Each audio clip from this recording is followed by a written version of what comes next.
recipe that I came across purely by accident. And it all started last year when my magnolia tree only bloomed one single flower. Well, this year my tree was full of buds and the weather report was calling for frost, and this was in April. So I was concerned about my tree. I thought for sure the frost would kill the buds. So this is what I did to try and save my tree in order to be able to see it in full bloom this year. Here we are, and you can see the blooms are just about to pop. So we've come up with a contraption that I think is going to work, and I've recruited my brother Lewis to help me. He is the genius behind the design, and all we've done is we've taken a long pipe, as you can see, and it's a piece off of a scaffolding of some sort, and we've basically propped up our umbrella.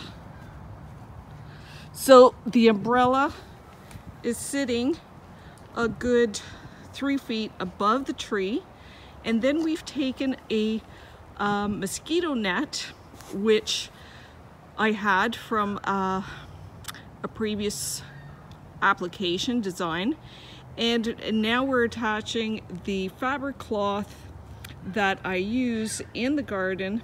We're attaching it to the mosquito net, and this is going to create a insulated environment, but yet it's going to allow airflow, and hopefully it's going to keep our buds from freezing. So keep you posted on the next step. So in order to secure our fabric, our garden fabric, we have inserted these rebarbs, which are slightly on an angle. So all we're doing is we're taking our netting and we are sandwiching it between our garden fabric. And then I'm just taking a staple and going around and stapling it all the way. And that way it prevents the netting from tearing and creates a very secure hem, which is just temporary anyways. So I am in the tent and it feels warmer inside than out, and I've just set up the temperature gauge or the thermostat that it's 5 degrees in here. We'll see what happens over there. The buds are looking perfectly fine inside the tent. This is day 1, or April 20th. So it's April 21st, and the magnolia tree is doing really great.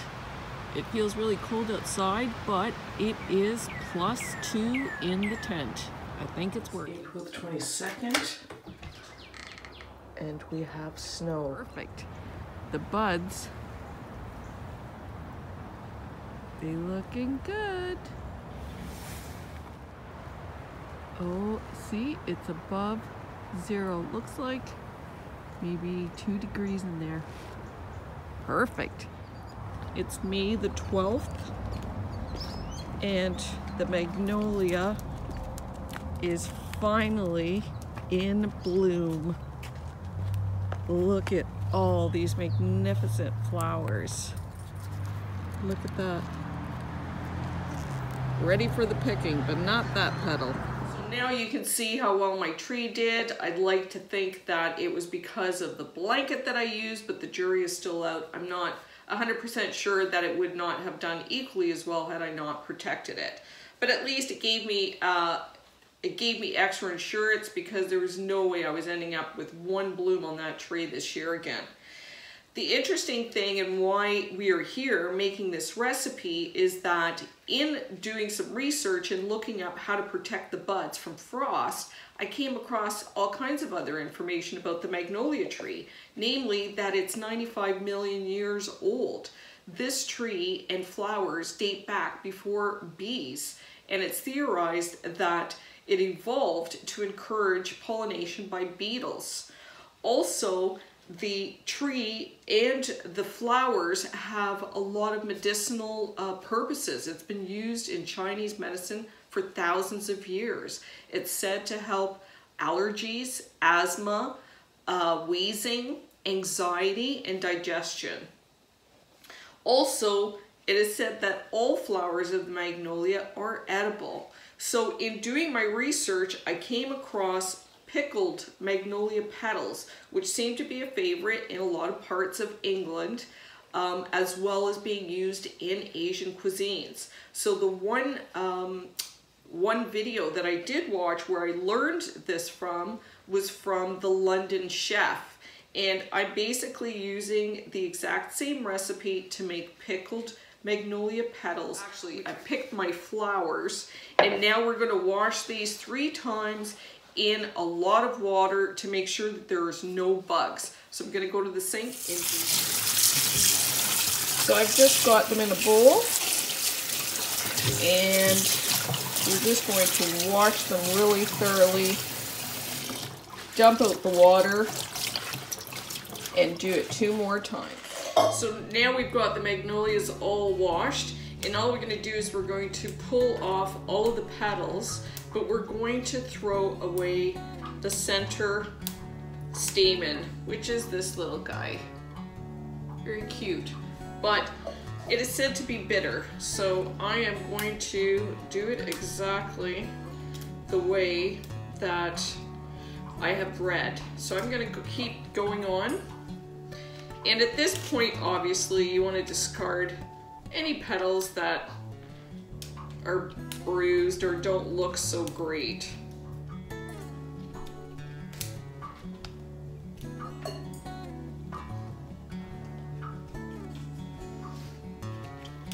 Now the petals do bruise easily because I'm noticing they're getting a little bit brown just from, I guess, just touching them. They're quite, I guess, quite delicate. Last flower.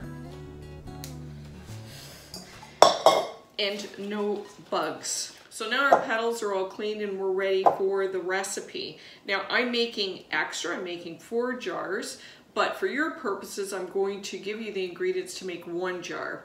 So for every jar of pickled petals, you're going to need about 4 or 5 flowers, maybe 6 flowers, depending on how large your blooms are. You're going to need half a cup of water, a 1/4 cup of vinegar, and I'm going to be using, I've made some plum vinegar, which is red, and I'm hoping it's going to impart some pink color into my flowers, but you can use any kind of vinegar, your apple cider vinegar, whatever kind of vinegar you have. We're also going to need 1 teaspoon of sugar and 1 teaspoon of salt. And basically we're going to bring that solution up to a boil. We're going to pack our petals into a sterilized jar, and then we're going to pour the hot mixture into the hot jar with the packed petals, and we're going to seal it and let it sit overnight for 24 hours. So I'm going to go ahead and get my sterilized jars. Now I put my jars on a rack because I'm doing 4, and the way I sterilize them, I put them in the oven at 225 degrees for about 15 to 20 minutes and they're sterilized. The lids, I've got them in some boiling water to sterilize them, and I just boil them for 5 minutes. So now I'm going to take my water over to the stove. So I'm making 4 times the amount, and I've got 2 cups of water, but as I mentioned, half a cup of water for every 1 jar that you're making. And then I'm going to take my vinegar. So for half a cup of water, you're going to want a 1/4 cup of vinegar. So in my case, I'm making 4 times the amount. So I've got 2 cups of water and 1 cup of my plum vinegar, which is going to impart that red color. And then we need a teaspoon of salt and a teaspoon of sugar. And now I'm going to take this over to the stove and I'm going to bring it up to a boil. So that just took a couple of minutes to bring it to a boil. It's a beautiful color because of the vinegar that I used. And our lids are sterilized. Oops, too much steam. And so are our jars in the oven. So now we're just going to pack the jars. We've got our hot brine. And we're just going to, my hands are clean, and we're just going to pack the petals into the jar. We're going to try and pack as many as we can. Pack them tightly in there. And I think I might need more jars.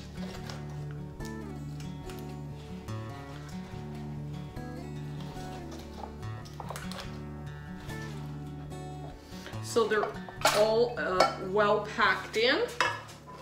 And then I'm just going to take my measuring cup. I like to use the measuring cup because it gives me an idea of how much liquid I'm going to need for the next batch that I make. So that's 3/4 of a cup.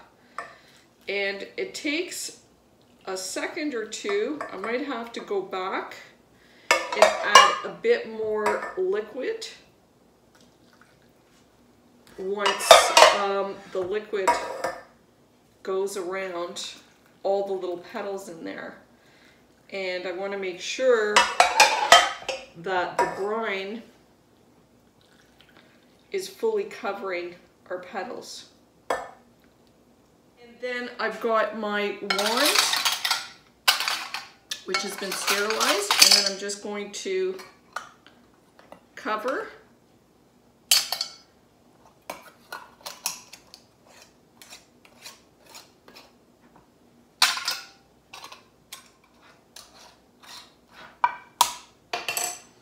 And now I'm just going to just finger tighten the jars, and they should seal.